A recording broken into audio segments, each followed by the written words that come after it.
Hi folks, this is Saryam for C. Binash. Today we are going to start a series wherein I'm going to talk about some books which we usually read for our post graduation or part of some special training. Especially right in the middle is used as a book for, especially in training for neurodevelopment therapy or BOPATH, right? It's a book by Patricia Davies, and it's called Right in the Middle: Selective Trunk Activity in the Treatment of Adult Dementia. Same principles can also be used for children also, but mostly it's done on. So the first 1 to 3 chapters talks about uh, assumptions and how the nervous system or the body works or stabilizes itself, that kind of thing. Remember, these are based on what we call now as reflex maturation theory, where the reflex, as time goes by, it matures or corticalization takes place. So the reflex are uh, suppressed, and then the cortex take over, that kind of thing. So what happens is if you have an injury, right? If you have an injury, what they think is that you go to your uh, uh, a prematuration state, or the reflex are just sort of uninhibited, if you will, and you get all sorts of abnormal movement or patterns and things like that. So that is their basic understanding, or that is where the book is coming. And also remember, they talk about uh, normalization. The system is not the system is been trying to normalize or make it as normal as it used to be, rather than in any type of rehabilitation sense what we talk now, right? So these are the assumptions they come from. And also remember, all these things are based on observations and intuitive ideas of Hobart and Patricia Davis, rather than any biomechanical or movement behavior theories or experiments. In the whole book, you will rarely see any references which are new or which are substantially real experiments, right? Mostly self-reference from probably her earlier book and some uh, very old reference. So what she thinks is that uh, the trunk, which is in the middle, right, is she calls the trunk as the bridge and the arms as tentacles, right? So this is the bridge that is right in the middle. You have the trunk. Now, what she is contending or claiming is that when you move your tentacles like this, right, the trunk stabilizes this part. And when you move your arms like this, again your trunk stabilizes. So they are right in the middle, and the two tentacles, when, again, like when you're moving forward and backwards, your this is the tentacle here. Different parts of your trunk are activated, and uh, they are stabilizing your movement of your upper limb and your lower limb. That is her contention. That's as you can imagine, your upper limb is connected to your scapula and your lower limb is to your pelvis. So that is her basic idea. And when you move that, you can see that there is sort of an alignment. It has to happen. So these alignments, how your head should be when you're moving forward, the writing reflex. Here you can see the straightening of your thorax. All these things she thinks is vital uh, in case of stabilization and normal. In so, what does she think happens in patients with stroke, right? So that's the the second part of the book. And in that, they think that there are two problems. That is fractionalization. So it is not normal. What I mean by fractionalization is that when you are moving your trunk, right? the limbs also move simultaneously, or they are not in normal pattern, right? So what they mean by that is, if I do this, right, you can see that I'm only moving my arms, my tentacles. But in case of stroke, they may move like this. That is, your trunk and your arms may move. Likewise, you may go like this, or in the lower limb, I can show it here. And the lower limb, when you are the hiking, which we all know that, right? When you are doing abduction, you're also doing a trunk lateral flexion also in the lower limb. So these kind of things are a problem. And also, she thinks that the trunk muscle as such, they are also weak. She is claiming that if triceps are weak, why can't be the trunk also weak? So that can also be a problem. So that all leads to poor, what they call as a abnormal pattern, or there is no normal pattern you can see. So those are the things which you see in. I'll show some pictures of what she has given so that we can have a better understanding, right? Right. So the first problem is respiration. She thinks respiration is a problem. I don't know why. Because she thinks that the muscles of inspiration and expiration are weak or something.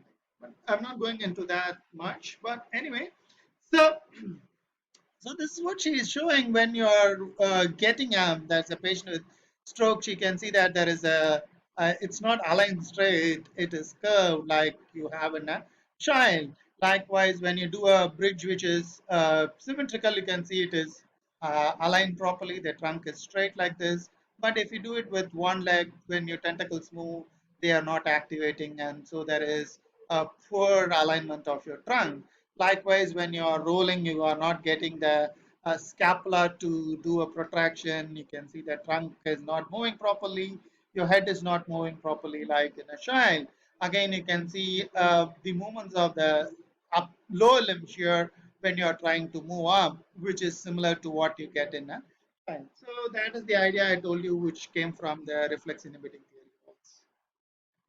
Right. Likewise, in sitting also, you can see that there is the rounded or flex posture, even though he has a good strength of the trunk. Or when they are shifting the weight, you can see that the alignment is not proper. The head is also shifting. This sitting is similar to what she think they observe that it is similar to what you see in children also. Likewise, you can see that. There is abduction and you're not properly aligned.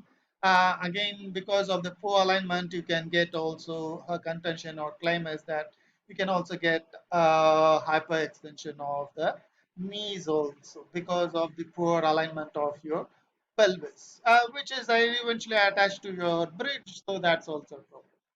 So these kind of things they have observed and thought as uh, sort of abnormal. So they want to correct these things to get a better understanding of or a better recovery, right? So what is the idea here? As I told you, it is not something new which we have already made. So if it is not there, so what they are trying to do is if there is no flexion of the neck along with protraction of your shoulder and moving of the hand like this so that you are rolling. So if it is not that, you can see that she is doing a passive stretching or passive movement. Later on, it becomes an active assisted movement, and slowly it gets into a complete active movement. That is what is the idea. Nothing more, nothing less.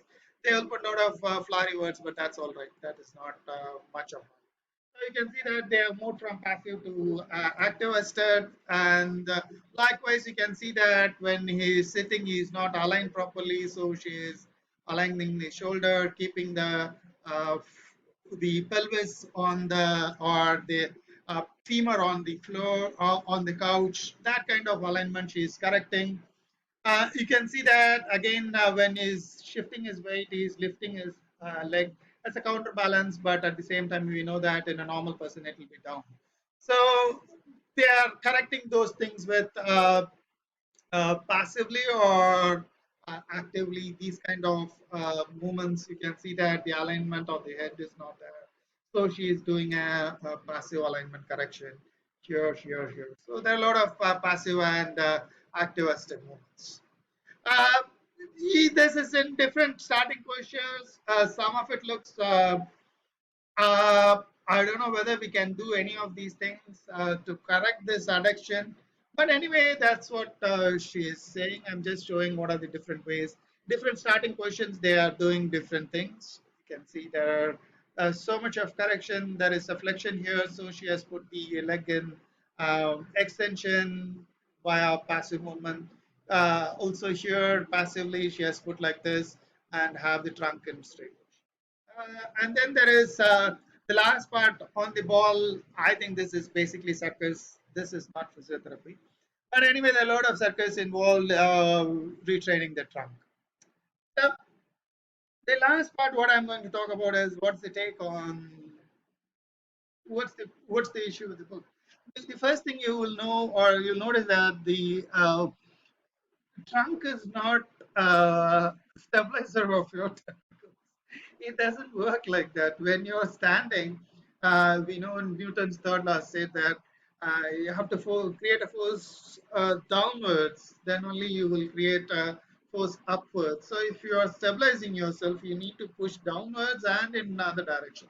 So your lower limbs are vital for you to standing, not just your trunk. So and also your alignment is the whole alignment is you need to look into, not just as a trunk or legs or something separately. And you can also see that we have also seen this in our earlier videos also. Uh, I will give a link to that, right? Uh, when you're traveling on the bus or something like that, you have to hold on to something like that, right? So that you're not falling in different directions. This becomes your stabilizer. Your hand becomes your stabilizer. So the thing that this right in the middle is the trunk is the important thing is just nonsense. The other thing is we know that it all depends on the starting position, what muscle is active. For example, she has put a person in lying and saying that if you raise your arm, right, in lying, but sitting if you raise your arms, your abdomen muscle also works. She's showing the photograph and things like that. But if you're standing and if you're raising your hand, actually the first muscle that has to work is your soleus, not your abdominal muscle, right? Because your soleus and dorsiflexus and plantar flexus, these are the vital muscle for stabilization. It cannot be your trunk, right? So that was that's because at that time they had very little understanding of all these things. The next thing you will see that they don't talk about restoration of function. It all seems to be restoration of normalcy, right? Normalcy means basically alignment, alignment, alignment. If this is going this way, this is going this way. It also has to be happen in a normal manner, which she has observed. It is not that that is the biomechanics or something. I mean, whatever she observed, she thinks that is the way it has to be done. So these are the two major issues. And also, when you are seeing in the treatment part, you will notice that none of it is. There is no word called as learning in the book much, right? So we don't know how they are going to learn uh, from this to walking, or if she removes her leg, will it become straight when he is walking? All these things are not even in a single word, there is no word how this can happen, whether it can happen, because learning is the ultimate, which is not addressed in that book. Right? So ultimately, what I want to say is again this NDT book. So the whole treatment is active assisted exercise or passive treatment in ridiculously abnormal starting position. That's what I think the book is. Right. So if you want to see more videos like this, subscribe to our channel, and I'll see you next time with a different book and a different video. Bye bye.